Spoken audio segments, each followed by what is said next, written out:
Hustle, hustle. We're late. Dad! Oh, man. All right. Oh. Benjamin. Hi. All right. Bye. Bye, Dad. I thought maybe dinner for 3 Thank you. or 4. Oh, first of all, I love the scene in the film when you're sitting down with Colin and you guys say, let's just say the things we wish the other person would say to us.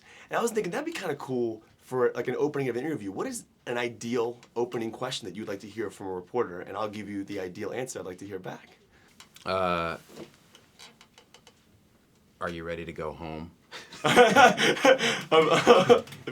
I said, are you ready to go? I don't know what answer I'd want to hear back from that one.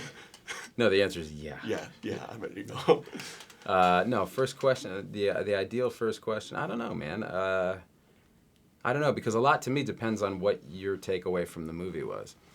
You know, like having done a lot of these, I know it's, if we're in trouble if there are no questions about the movie. That's a very subtle way that the person is saying, like, dude, I didn't like this one at all. Like, they're like, so what have you been up to?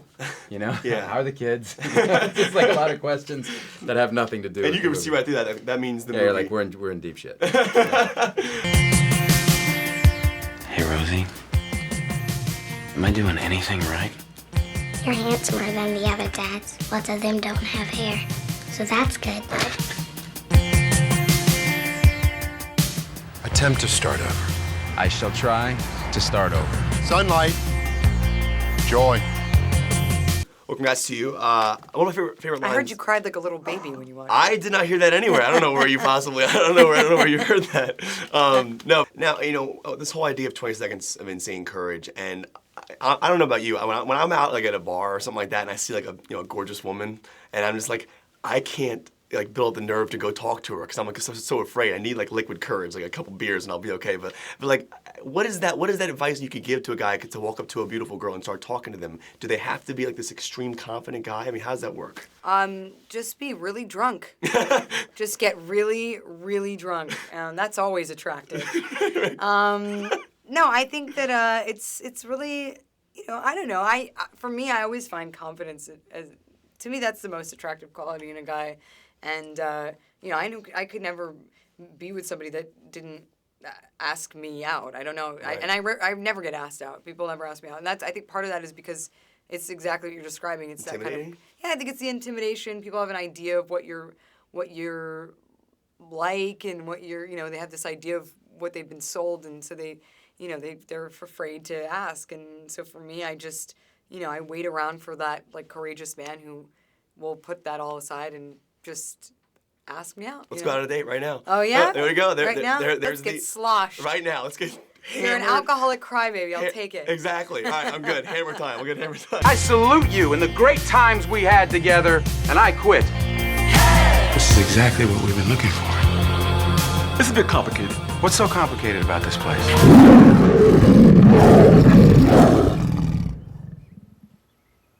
This is who?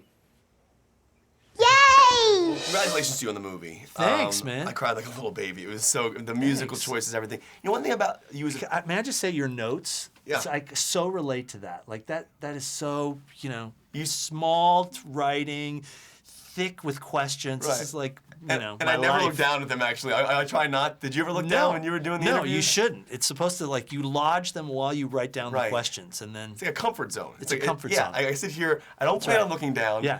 You should have notes during... I should give you a notepad for this interview. So I have notes, right? I have notes that I made last night. Oh. And I don't look at it. So it's a comfort zone. Other notes for the movie? Just stuff to talk about, so that, I have something to say, I guess. Yeah, no. Well, I mean, I was honored. The movie... You know what? What? We should just put our notes together, and that's the interview. Want to do it? All right, here we go. All right, guys. All right. I'm gonna live here.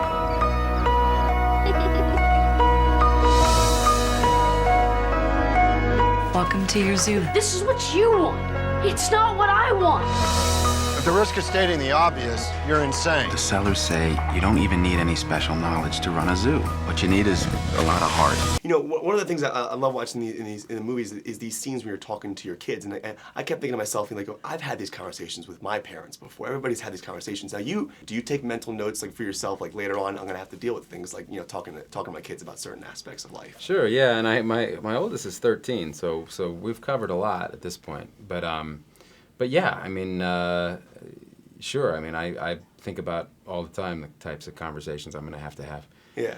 With parenting takes a lot of thought and, you know, a lot of teamwork with your partner, and you gotta know where you stand on everything, so that, because stuff is going to come up. You know, it doesn't always come up when you don't dictate the terms of everything. You know, questions come up, and you have to, you know, be prepared. You are gonna love your new enclosure. We need somebody who can take charge of this place, or else we and all these animals are gone. I'm trying to give the kids an authentic American experience. Stop before zebras get involved. There's 2 zebras. There's a lion. There's 47 animal species. It'll never last. One of my favorite lines in the movie is you say, you know, the secret to talking is listening. And sometimes, you know, I have a hard time when I'm doing an interview. I'll think about my next question, and I won't listen to what the person's saying because I'm freaking out. When you're on set doing a scene and the other actor is talking to you in that scene, are you worried about your next line, or are you listening to what they're saying? I learned a very good lesson from Liev Schreiber, who taught me to never anticipate anything. And part of that is actually being, I think what that means, or what that meant to me, is just absolutely being completely in the moment and having no expectation of what is about to come out of your mouth, what you're about to, what the other actor is about to give you. You just have to, go with kind of a clear head. And they were wise words, and I live by them. If you stick with me, I will give this everything. Well, that's good enough for me. I think you're incredibly pretty. Please don't take offense if I don't hit on you. Be offended if you did. Thank you. I think. I like the animals, but I love the humans. All you need is 20 seconds of insane courage. And I promise you, something great will come of it. I have to say, you know, one of my favorite lines of the film is when Matt says to Colin, you know, let's just say the thing we wish the other person would say to me. Yeah. And I thought that was an interesting line. And I was thinking, what would be the ideal question you would like to hear from me as an interviewer that you would want me to say? I think you're doing it. I just loved that you were like thinking about questions and on the train, and you tweeted about it and stuff. I just thought that was so wonderful. It was kind of knockout, you know, that it mattered to you that much, because that's the goal, really, that anything you do matters to you enough to like stress it and want to get it right and feel it.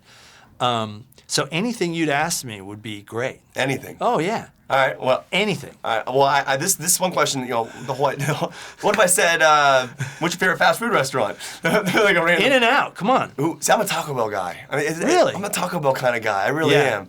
I don't know. I like the double-decker taco. Doesn't Taco Bell now have a Cinnabon? The cinnamon swirls. Yeah. They're phenomenal. Yeah, what's up with that? I don't know. Is that a regular item, or is that a seasonal item? I get it every single time I go. Okay. I chew on them. They're loud. Keep coming?